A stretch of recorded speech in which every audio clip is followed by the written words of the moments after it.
All right, welcome back. Today we are jumping headfirst into chapter 113 of Bibliomancers, and wow, what a chapter.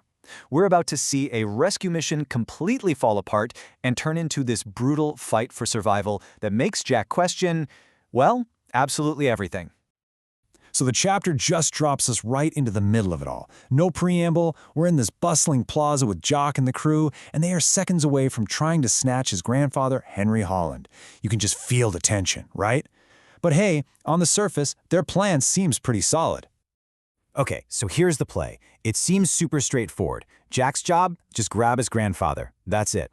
Frida's on standby with that arcade game, ready to pop open a portal and zip him home. And just in case things go sideways, Nix is there as the big backup plan.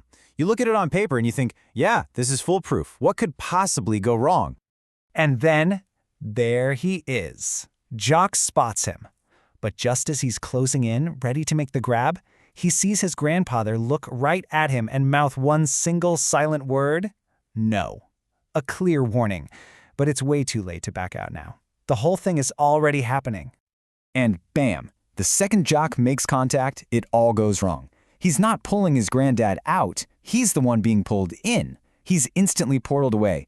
Just like that, the rescue is a total failure, and Jock finds himself thrown smack into a trap. He's completely alone, with nothing on him, in the middle of a huge, empty desert. So, in the blink of an eye, this is no longer a rescue mission. It's pure survival. And for Jock, this has to be a chillingly familiar feeling, right? He's trapped in another one of the tower's twisted, logic-defying domains. No food, no water, and absolutely no idea where to go. Man, this whole sequence is just brutal. We see Jack go through day one, finding a little shade, waiting for night. Then for 2 straight nights, he's just walking, following this tiny, faint glow in the sky that never seems to get any closer. By night 2, he's seriously dehydrated, and by day 3, after a weird dream about geese, he wakes up totally exhausted and demoralized, only to see a real geese flying overhead. Hope is just about gone. Yeah, he knows he's on borrowed time. He literally thinks to himself, I've probably got one more day to find water, or I'm dead. This isn't about strategy anymore. This is a final, desperate, life-or-death roll of the dice. And right at that moment, when it's all about to end, something happens.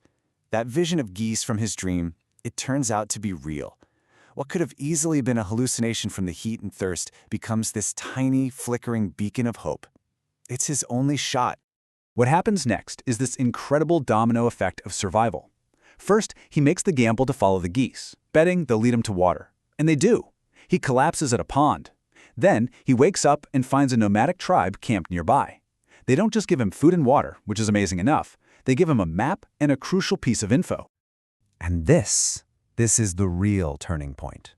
A young man from the tribe, Khan, basically confirms Jack's wildest hope. He says, yeah, an old white man, one of the brothers. He's been at the temple for years. It's gotta be his grandfather. It's just unbelievable. The trap, this whole horrible ordeal, has somehow led Jack right to the person he was trying to find.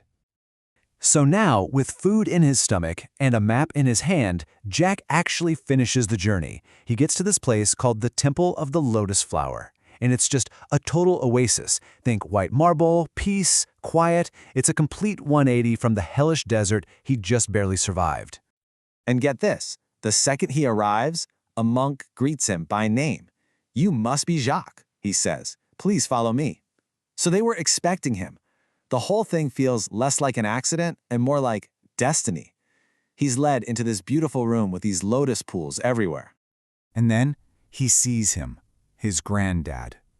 But he doesn't look like a prisoner. He looks calm, totally at peace. He just says, slow down, honey. Don't worry, I know the way home. And in that moment, you just feel this huge wave of relief. It's over. Mission accomplished, right?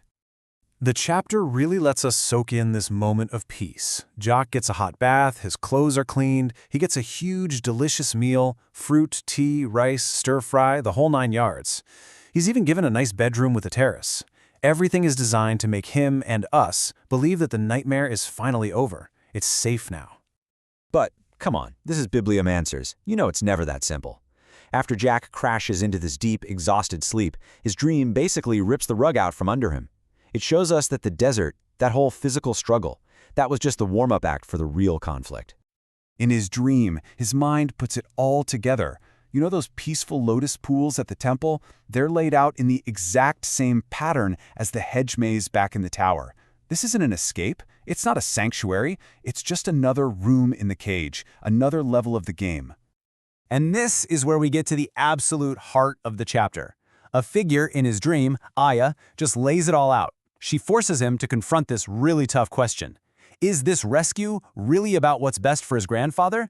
Or is Jock just trying to force his own will on someone who maybe, just maybe, doesn't actually want to be saved? And then the dream just hammers it home.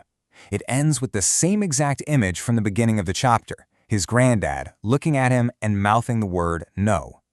Suddenly it clicks. That no wasn't just, don't touch me, it's a trap. It was a rejection of the entire rescue. It was, no, I don't want to go. So Jack worked so hard, he went through literal hell to bring his granddad home. But the chapter leaves us with this huge, lingering question. What happens when your rescue is actually just another kind of cage? He might have survived the desert, but his real, moral journey, that's only just begun. The question is totally changed. It's not how to save him anymore. It's should he?